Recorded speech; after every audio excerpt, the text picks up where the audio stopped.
மதியம் சாப்பிட்டுட்டு வந்து ரூமில் படுத்து தூங்கலான்னு படுக்க போகும்போது எனக்கு நல்ல ஃபீவராக இருந்துச்சு. ஈவினிங் எழுந்திரிக்கவே முடியாதோன்னு நினச்சிட்டு டேப்லெட் போட்டுட்டு தான் படுத்திருந்தேன்.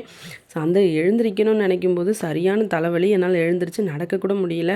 ஆனால் என்ன ஆச்சுன்னே தெரியல. சரி சர்ச்சுக்கு போகணும் அப்படின்னு சொல்லி என் தங்கச்சி, நீ வேணா ரூமில் தூங்குக்கா, நாங்கள் போயிட்டு வரோன்னு சொன்னால், இல்லை நானும் வரேன்னு சொல்லி எழுந்திரிச்சு கிளம்ப ஆரம்பித்து ஆட்டோமேட்டிக்காக என் தலைவலி எங்கே போச்சுன்னு கூட எனக்கு தெரியலை.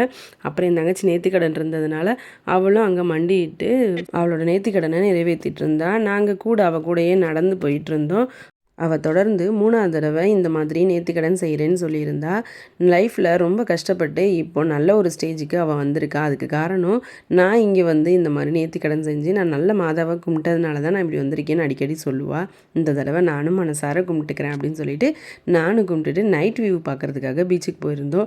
சும்மா சொல்லக்கூடாது, இந்த பௌர்ணமி அன்னைக்கு பீச்சை பார்க்குறது செம்மையாக இருந்துச்சு.